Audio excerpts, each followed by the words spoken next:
కొండబాబు కుటుంబం అనబోయి జాతి అని అనడం జరిగిందని ఉద్దేశపూర్వకంగా అన్న మాటలు కాదని కాకినాడ సిటీ ఎమ్మెల్యే ద్వారంపూడి చంద్రశేఖర్ రెడ్డి తెలియజేశారు. కాకినాడ వెంకట్ నగర్ లో గల తన నివాసంలో ఏర్పాటు చేసిన మీడియా సమావేశంలో ఎమ్మెల్యే ద్వారంపూడి చంద్రశేఖర్ రెడ్డి మాట్లాడారు.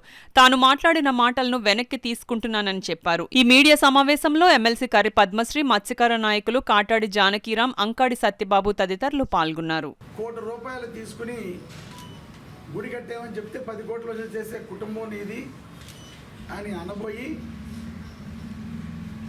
₹1 కోటి గుడి కడితే 10 కోట్లు వసూలు చేసే జాతిని పొరపాటు నేను అనటం జరిగింది. నేను గతంలో కూడా వెంటనే 19 ప్రెస్ మీట్ పెట్టి టంగ్ స్లిప్ అయిందని కూడా అన్నాను. అంటే నోరు జారి మాట్లాడటం అంటారు దాన్ని. కానీ నేను ఆ రోజు నేను చెప్పడం జరిగింది. కానీ మరి మిగతా వాళ్ళు ఎలా అర్థం చేసుకున్నారో నాకు తెలియదు.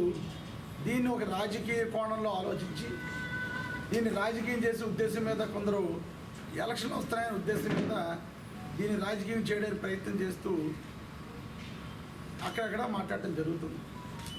కానీ వీళ్ళెవరికి అవకాశం ఇవ్వకూడదనే ఉద్దేశం మీద మా పార్టీలో ఉన్నటువంటి మత్స్యకార నాయకులు, అదేవిధంగా నా బాగా కోరుకునే మత్స్యకార నాయకులు అందరితో కూడా సంప్రదించిన తర్వాత దీనికి ఒక ఫుల్ స్టాప్ పెట్టాలి అని ఆలోచించి నేను ఈ యొక్క ప్రెస్ మీట్ పెట్టడం జరిగింది.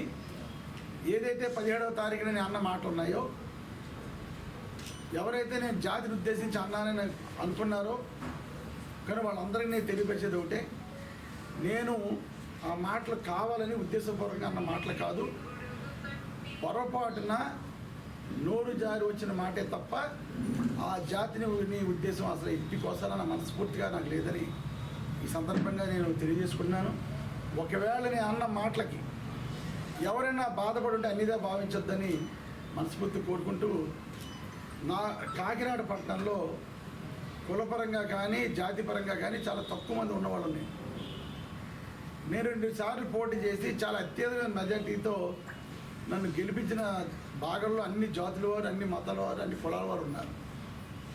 అదేవిధంగా ముఖ్యంగా మత్స్యకార ప్రాంతాల్లో ఈ రోజున అంతా వాళ్ళందరూ కూడా నాతో చాలా అభిమానంగా ఉంటూ నా గెలుపు కోసం కృషి చేస్తున్నటువంటి మత్స్యకార జాతి వాళ్ళందరూ కూడా ఉన్నారు. ఈరోజు నేను ఖచ్చితంగా చెప్పగలను, కాకినాడ పట్టణంలో ఇప్పుడు వచ్చిన ఎమ్మెల్యేలందరిలోనూ మత్స్యకార కుటుంబాలు నివసించే ప్రాంతాల్లో అభివృద్ధి పరంగా కానీ, సంక్షేమ పరంగా కానీ, వాళ్ళ కష్టాలు ఉంటే తీర్చడంలో కానీ, రాజకీయ పరంగా కానీ, ఉన్నత పదవులు ఇచ్చే విషయంలో కానీ అన్ని రకాలుగాను కూడా మనస్ఫూర్తిగా ఆ జాతి డెవలప్మెంట్ కోరుకోవడం జరిగింది. అన్నింటికంటే ముఖ్యమైనది మల్లాడి సత్యలింగ నాయకర్ గారు ఎంఎస్ఎన్ చార్టీస్ పెద్దలు స్థాపించిన వ్యక్తి. ఆయన జన్మదినం, అదేవిధంగా ఆయన జననం మరణం రెండు కూడా అఫీషియల్గా చేయాలని కౌన్సిల్లో రెజల్యూషన్ పెట్టి చేయించింది నేను. కానీ ఇప్పుడే కాదు, ఇప్పుడు ఆ జాతి నా గౌరవమే కనుక అన్నిదా భావించొద్దని మనస్ఫూర్తిగా అందరినీ కూడా కోరుకుంటూ మరొకసారి వాళ్ళందరికీ విన్నవించుకుంటున్నాను. నేను మాట్లాడిన మాటలు మీరు తప్పుగా భావించారు కాబట్టి అన్ని వెనక్కి తీసుకున్నాను తెలియదు.